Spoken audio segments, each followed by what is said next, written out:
Oh Lord, Jetson made another one. I been done right through another nigga city. I got a brand new Draco with me.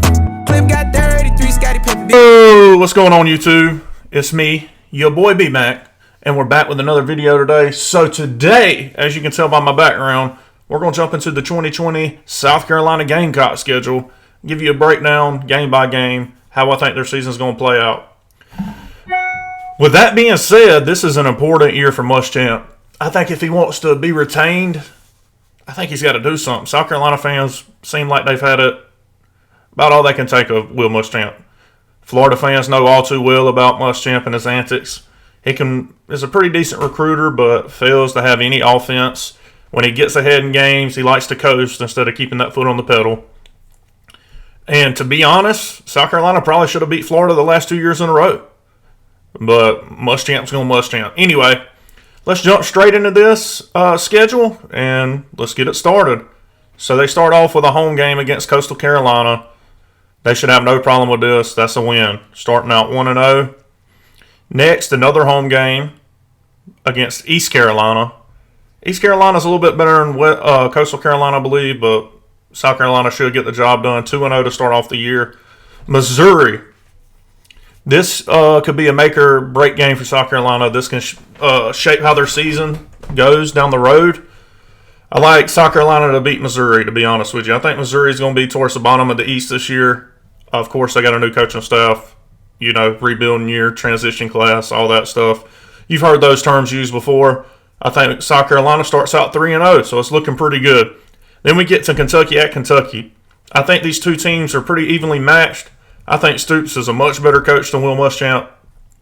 And especially the game being at home for Kentucky, I like Kentucky to get the job done here. South Carolina 3-1, still not bad. Then they go to Florida. I don't think they're going to beat Florida. In the past 2 years, they've had Florida on the ropes. Probably should have won the games. I think much of the same this year. I don't think it's close, though, this year. I think Florida wins that game 3-2. Then they home against Tennessee. I think Tennessee is a team that is probably going to be around third in the East. I think Tennessee takes care of South Carolina this year. But I could be wrong on a couple of these games. They're really close in talent. It's going to come down to coaching. I don't like the way Mushamp coaches at all. Then he's got an off week, so that's 3-3. Not terrible. Not good, but not terrible. Okay. Then they get a bye week. Then they go back home against the Aggies, A&M. I think A&M is going to be pretty decent. I got to go A&M. 3-4 for the South Carolina Gamecocks. And they go to Vanderbilt, who I expect to be probably the bottom of the East. I think they get a win there. Get back to 500, 4-4. Man, this schedule is kind of brutal. Georgia at home. Georgia's getting revenge this year. They're beating South Carolina. So that's 4-5. Then at LSU, I know LSU's lost a ton, but it's at home for LSU. LSU's going to get the job done. What is that, 4-6? Then they got Wofford at home. They'll take care of Wofford. They'll get back to 5-6, and then they got Clemson.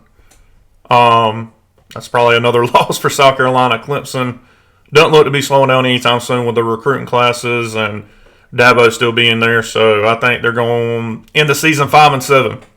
Is that enough to get Will Mushamp fired? It should be. I think they were pretty close to firing him this year. Some of his coordinators and stuff as scapegoats this year. There's no excuse this year. He's been there several years. He's had a couple decent seasons, but nothing spectacular. South Carolina fans are getting fed up with him. He's going after this year. They finished 5-7, miss a bowl game. So he's got to be out of there. South Carolina's going to hire a new coach. And we'll go from there. I hope South Carolina keeps him. I like South Carolina being down in the East. So I'm not being biased here at all. But I think South Carolina's probably going to get rid of him this year. I don't think has he ever beaten Clemson? I don't know. I don't know, guys, to be honest. But 5-7 is what I got South Carolina finishing. Not a very good year, in my opinion, for the type of talent that South Carolina's been bringing in. They should at least make bowl games every year. At the very minimum. But this year's schedule, I will say this in Muschamp's defense. You got Missouri. I mean, this 3-game stretch right here is going to define their season. Kentucky, Florida, Tennessee. Then they get a big off week. Can they beat A&M? I mean, I'm sure they can. They beat Georgia last year. Probably the only thing that saved Muschamp's job. Thank you, Georgia. And then you got a 4-game stretch of Georgia, LSU, and Clemson. Probably all be ranked. Georgia and Clemson will probably be ranked in the top 10. LSU, depending on how their season goes, but definitely is going to be top 25, and it's at Tiger Stadium. That's rough. Rough. Okay, 2 of those 3 games are at home. Doesn't matter, I don't think. All right, so there you have it. We're almost done with the East. I think we've got Missouri and Vanderbilt left in the East. So tomorrow I'll do Missouri. I'm not expecting much from Missouri. Not expecting much from Vanderbilt either. That game will probably decide who finishes last in the East. Probably. South Carolina fans, don't take this the wrong way. I'll be rooting for you guys, but I just don't see where Mushamp can get a bunch of wins on this schedule. It's pretty tough. Anyway, make sure to like, make sure to subscribe, make sure you share if you feel the need to. Come back every day and spend some time with me. I talk football every day.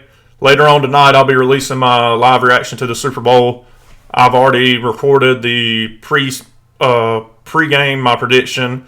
I'll come back at halftime, talk a little bit about what's going on, and then at the end of the game, I'll release, my final reaction. You guys have a great day. God bless. I love y'all. Thanks for all the love. I'm almost to 250 subscribers, so y'all make sure to pound that subscribe button. Thank y'all.